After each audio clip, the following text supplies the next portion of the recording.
A man considered in the running to become Indonesia's next president is former governor of Jakarta, Anies Baswedan, and it's a delight to welcome him into the studio. Thank you very much for coming in. Thank you for inviting, Beverly. Lovely to meet you.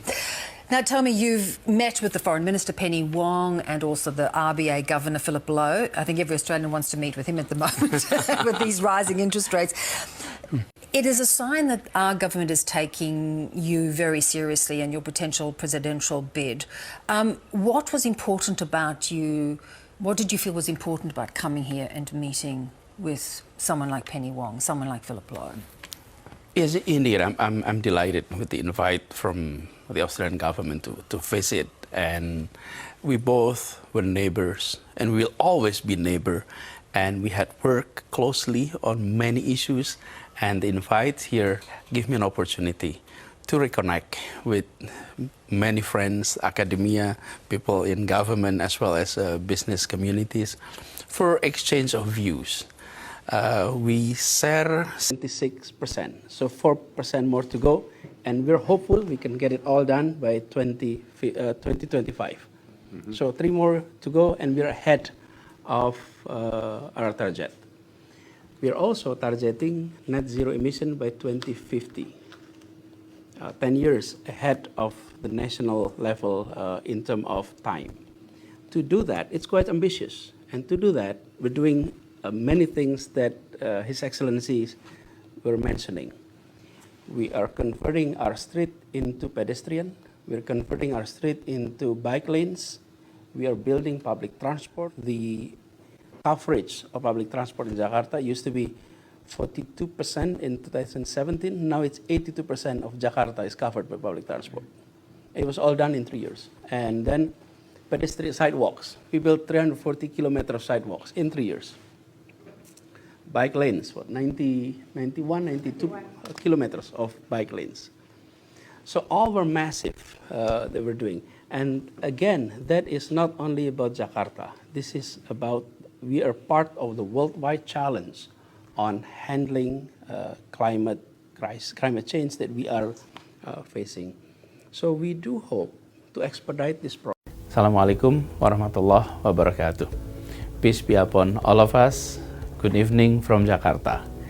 Dear fellow city leaders, first of all, allow me to express my appreciations to Governor Koike for hosting such an important meeting that we are having this evening.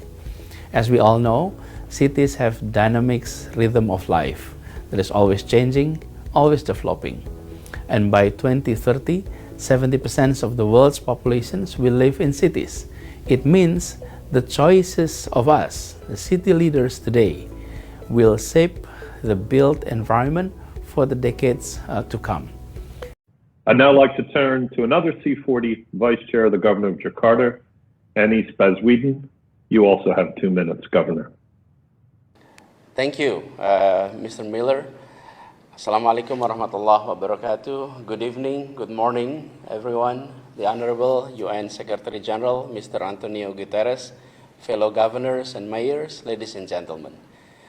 It's a city government has a duty to provide livable living environment for its residents. And this includes addressing climate change impact by making efforts to reduce cities' carbon emissions. Cities globally have done so by putting in place commitments and resources in establishing climate action plan and delivering actions in transportation strategies, building codes, promoting clean energy, and many, many more.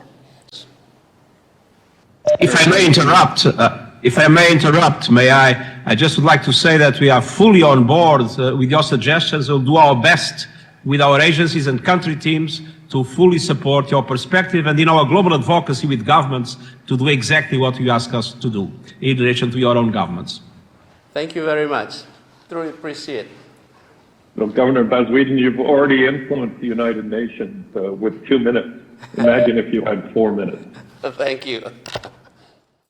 2011, Duta Besar Kanada membuat appointment untuk diskusi. Kita waktu itu sering ngobrol diskusi, itu termasuk di sini CSIS, Matema Internasional. Nah, Pak Dubes dari Kanada ini mau datang. Nah, saya kalau terima ada tamu mau datang, saya minta tolong dilihatin CV-nya. Paling tidak saya tahu sebelum beliau udah sampai apa nih CV-nya.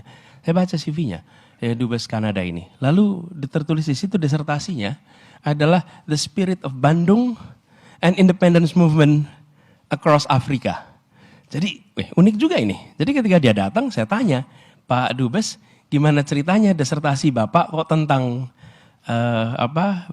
Spirit of Bandung, Deklarasi Bandung.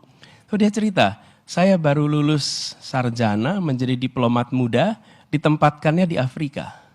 Kemana saja saya berkeliling dan bertemu, semua orang menyebut Bandung, Bandung, Bandung. Apa ini Bandung, kata dia. Sebagai orang yang dari Kanada, apa itu Bandung? Dan kemudian dia mencoba membaca, ternyata mereka cerita betapa inspirasi dari peristiwa Bandung itu luar biasa. Dan saya ketemu kira-kira 2011. Itu 56 tahun sesudah peristiwa Bandung. Apa yang terjadi, Pak? Saya merasakan ditunjukkan ketika Indonesia hadir, ketika Indonesia aktif dan tidak transaksional, kita hadir memikirkan dunia, maka dunia mengingat dan dunia menetapkan kita sebagai referensi. Ini satu peristiwa yang saya alami yang menunjukkan bahwa ketika kita menyadari kami warga dunia itu berdampak.